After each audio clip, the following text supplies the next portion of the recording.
এখন যে ড্রিঙ্কসটা বানাবো আপনার বাসায় সবগুলো ইনগ্রিডিয়েন্টসই আছে, জাস্ট বানানোর প্রসেসটা শিখে যান, আশা করি এই ড্রিঙ্কসটা প্রেমে পড়ে যাবেন। কিছু আইস দিবেন, আমি ডিরেক্ট ব্লেন্ডারে আগে দিচ্ছি না, কারণ 1 গ্লাস পরিমাণ মেজারমেন্টটা আপনাকে বোঝানোর জন্য আমি একটা গ্লাসে রেডি করতেছি, প্রিপারেশনটা নিচ্ছি। এখানে আমার লেবুর জুস রেডি করা আছে, একটা লেবু সমপরিমাণ লেবুর রস আছে। আর এখানে একটা মরিচ আপনারা কুচি কুচি করে কেটে নেবেন, তো আমি মরিচ ডিরেক্ট দিচ্ছি কারণ আমি ব্লেন্ড করব।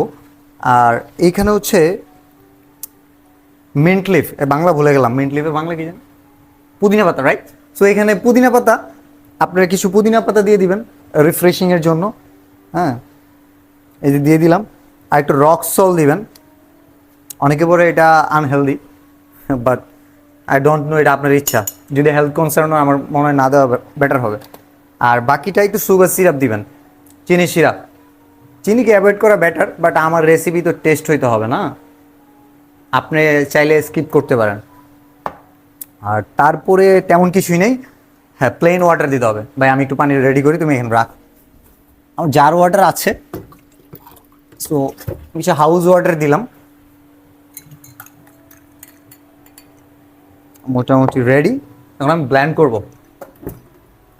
অনেকেই বলে যে ডিরেক্ট ব্ল্যান্ডে নিলেই তো হইতো, আমি গ্লাসে কেন নিচ্ছি? জাস্ট মেজারমেন্টটা আপনি তো ঠিক বুঝবেন না, আইস পানি সব কিছু দেওয়ার পরে এই মেজারমেন্টে না আসলে টেস্ট ভালো হবে না।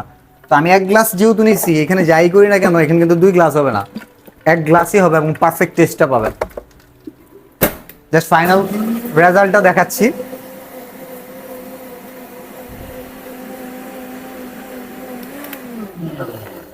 কালারটা কেমন আসে দেখি। তো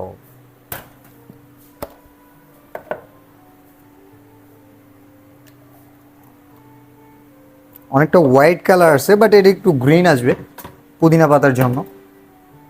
আর বাসায় যেহেতু আপনি গার্নিশ দিতে পারবেন না, বাট টেস্ট অস্থির লাগবে, ট্রাই করবেন। Thank you.